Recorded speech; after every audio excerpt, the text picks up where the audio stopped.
I have been tagged whoop, whoop, whoop, by Holly to do her original tag, which is the NaNoWriMo Survival Kit. So let's get right into it. Hello, my name is Jennifer Aline. I am a freelance writer and the mother of twin girls.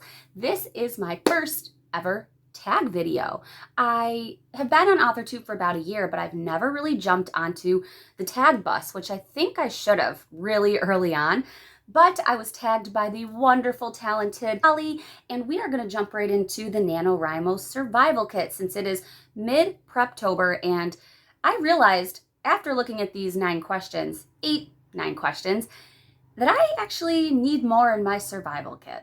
First question is, I'm reading from my laptop the questions. What are you working on for NaNoWriMo this year? That is question number 1.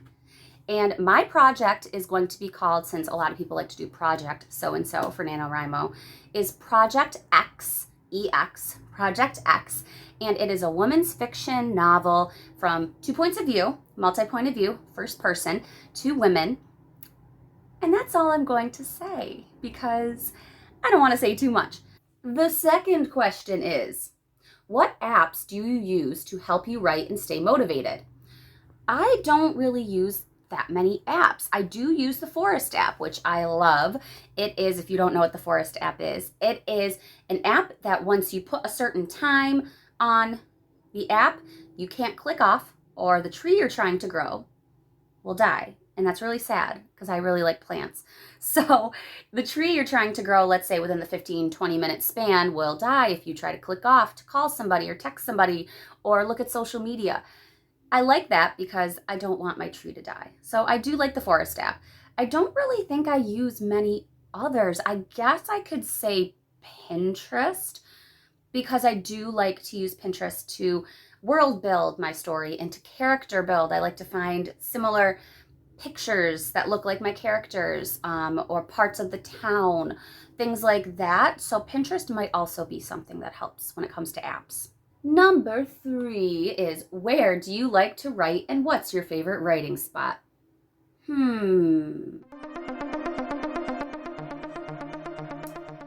Coffee shops. I think that if you've been watching my videos for a little bit, unless this is your first one, you may know that coffee shops are kind of my thing, as cliche as it sounds. There's something about escaping to a coffee shop, the smell and the just atmosphere and the coffee that just gets me creative and writing and focused. I will say sometimes the music kind of distracts me, but I love it. I just love going to coffee shops. I have like my go-to places, especially with COVID going on. There's only some that are actually like only one right now that's open a little bit later. So I am able to get there once in a while. I just love my coffee shops. I love them.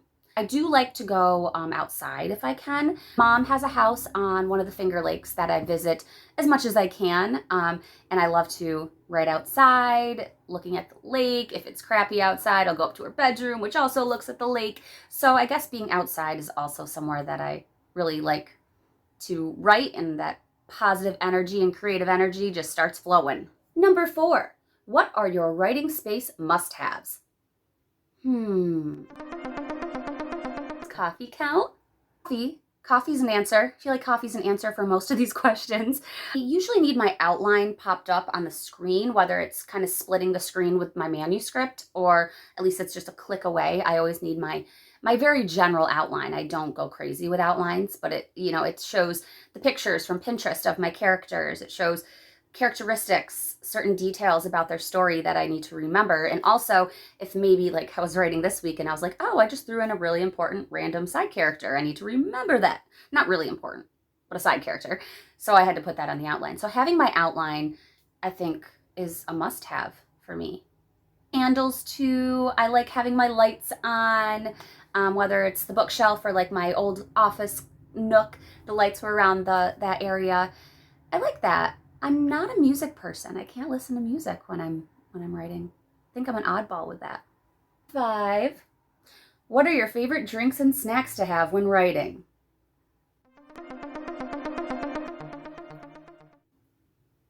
Coffee.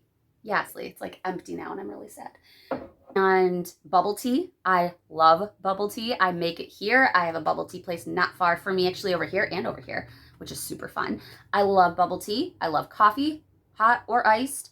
Water. I like to have water. I get really thirsty. It's like writing can be a workout. I get really thirsty.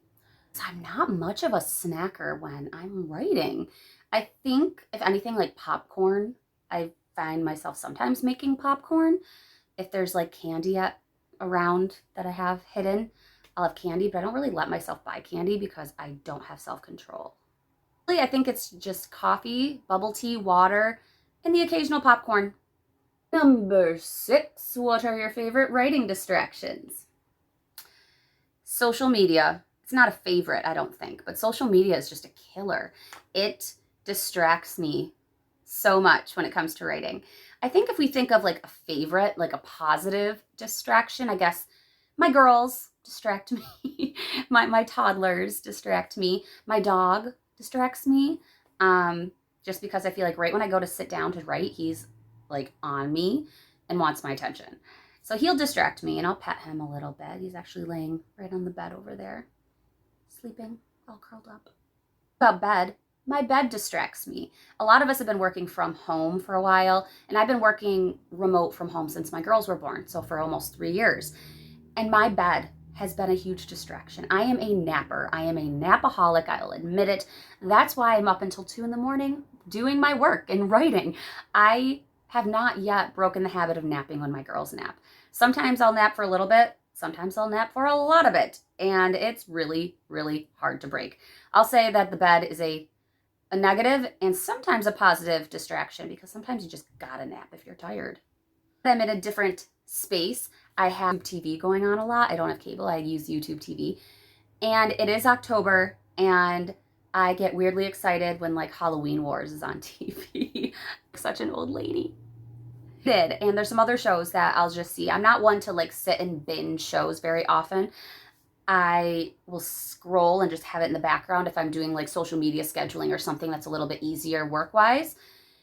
And then I'll just find myself staring and watching it when I should be doing something else. So I guess that could be a negative distraction, but sometimes you just need that relaxation and just sit back and do nothing.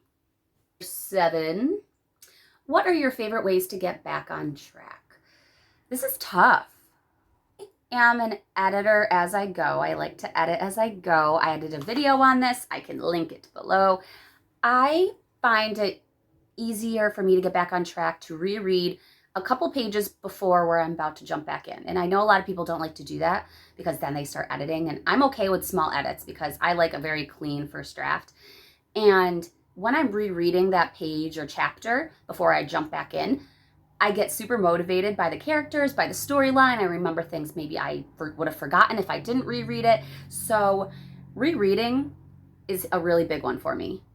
So if I'm reading a book that's a similar genre of the one I'm writing, so another women's fiction book, I find myself getting motivated to write more of my book because maybe that author is just a very talented author and the characters are just so well written and I get envious and jealous and inspired all at once and I have to jump back into my book. So sometimes taking a step back, reading for a little bit, I will find myself going to the computer and writing. The Forest app. The Forest app to me is just really helpful. I know there's other apps out there, but I think it's the whole like tree thing and the plant thing that makes me feel bad if I click off of it. So the Forest app gets me back on track and focuses me. 8, which is kind of the last one of this lovely tag. What are your writing rewards and milestones? So I'll start off by saying that I am not going for the 50K. I've never gone for the whole 50K in NaNoWriMo, so I guess I'm like a rebel nanoer. I am this year going for, I think, 30K. And honestly, this is a lot for me to write in a month. I'm a slow writer. And this is going to mean a lot of planning for me. And it's going to be big for me to actually get to 30K. So I think my goals are going to be something like this. 20K, I will allow myself to buy a new succulent because they're really cute and I love them. I also might let myself kind of get a really like fun, fancy latte. Like I get them often, but like a fancier one. So maybe a little succulent and a fancy latte. That's for when I get to 20K. Right now I'm around like 15K. So I have a little bit, but it could take a while. To 25K, I will allow myself to get a little bit bigger of a plant, like a nice hanging plant, because if you can't tell, since I moved, I'm like becoming a crazy plant lady. And I had a lot of plants before, but now that I have my own space that I can kind of decorate as I please a little more, I want more. So I think first it'll be a succulent and a fancy coffee, and then I'll get myself a fun little hanging plant or something. 30K. When I hit 30K, I'm gonna let myself get a mani-pedi. And I know for a lot of people, they'd be like, oh, that's what you're doing. I don't treat myself to mani-pedis like ever. I will do my girls' nails and toes. I paint my nails religiously. I paint my toes religiously. I also do aerial, so my toes are always showing. I'm gonna, once I hit that 30K, I'm gonna get a mani-pedi, and I'm not gonna feel guilty about it. Past 30K and I'm like kicking butt and I get to 33, 34, 35K, I'm going to schedule a private lesson at another aerial studio that I know of with one of my old instructors. And that's kind of a big thing for me because it's expensive and I you know, I have to be budget friendly right now. But if I can get past 30K, I'm going to schedule this special aerial private session with one of my old instructors. They have a very high ceiling. They do really big drops, and I like drops on silks. If you don't know, I'm an aerial arts performer and instructor. So for me, getting past the 30K and going to this goal, it's a little bit more of an expensive one, but I think it's something I really want to do. I really want to get this private lesson. We have for Holly's original NaNoWriMo Survival Kit Tag. It was super fun and I love it. It was my first tag. And it also made me realize that coffee is the answer for pretty much everything that's in my world. And I probably should prep a little more in the next couple weeks. I am to tag, drumroll please, Haley Haggerty, Keelan Rivers, and I'm gonna tag the entire Authortube sleepover, Savvy's Authortube sleepover hosts. I know there's like a bazillion of you, but I'm just gonna tag you all anyway. I think there's Savvy, Lauren, Doll, who else is Hooks? Who else? All of you guys from the Authortube sleepover, I'm tagging you all. So check it out. The questions are below for what you need to answer, and you can also go to Holly's page and check out her original video. Thank you guys so much for sticking around, listening to me babble on about pretty much coffee and writing. Thank you very much. If you like this kind of stuff, subscribe below, hit the thumbs up button. I post things like this mostly every Friday, or an occasional pop-up video here and there. Thank you very much. Stay creative, and nothing left in here. Drink all the coffee.